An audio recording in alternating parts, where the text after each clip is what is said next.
Some writers explore the soul. Dostoevsky drags it into the light. Tolstoy gently restores it. If you want to understand the difference between a tortured soul and a redeemed one, you only need these two authors, and the worlds they refuse to agree on. Put them side by side, and you don't just get two Russian authors from the 19th century. You get two opposite answers to the question of what a person is. To Dostoevsky, the soul is a storm. People don't simply struggle with the world. They struggle with themselves, violently, endlessly, obsessively. His characters are torn from the inside out. They don't have one voice. They have 20. They live in psychological crossfire. Raskolnikov in Crime and Punishment commits murder not for money, not for revenge, but to test whether he is the kind of person who can live beyond morality. It's a philosophical experiment turned spiritual disaster.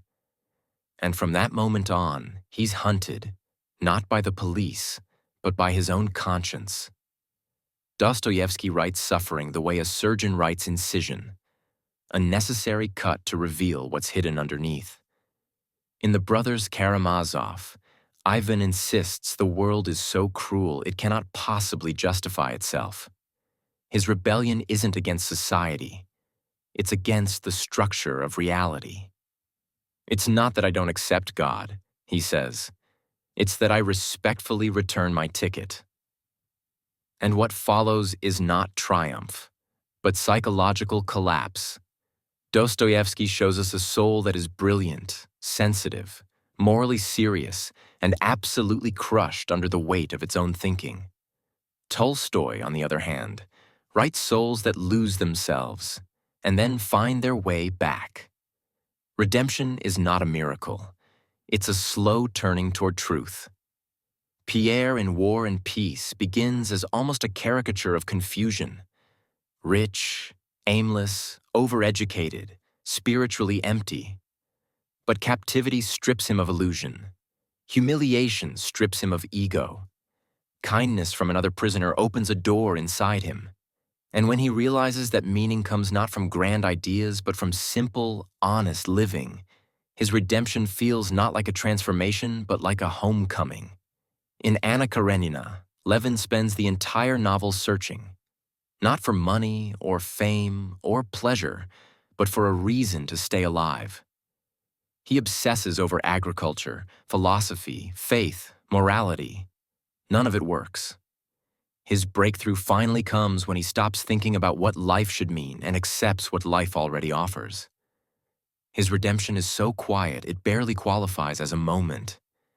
It's a shift of air, the soul reorienting itself toward sincerity. Tolstoy doesn't deny suffering. He denies that suffering has to swallow a person whole. Dostoevsky goes inward to find the soul. Tolstoy goes outward. Dostoevsky finds the divine in crisis. Tolstoy finds it in clarity. Dostoevsky believes suffering reveals who you are. Tolstoy believes sincerity reveals who you must become.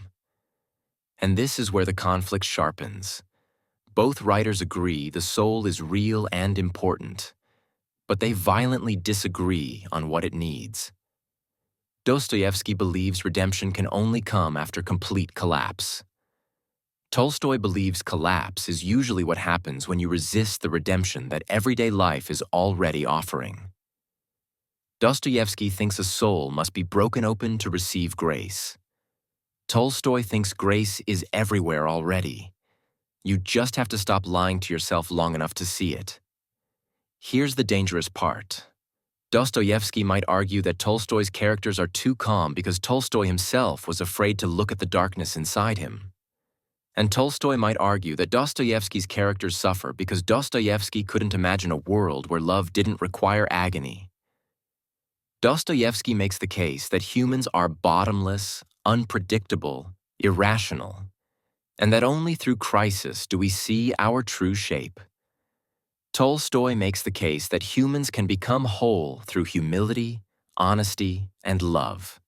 No collapse required. These aren't just two writers. They're two competing definitions of the human soul. So the question becomes personal.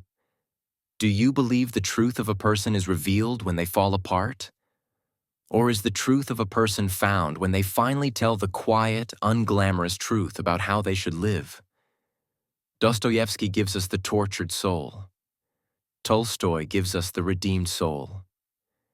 And the story we believe says something about the world we've lived in, and the world we hope is possible.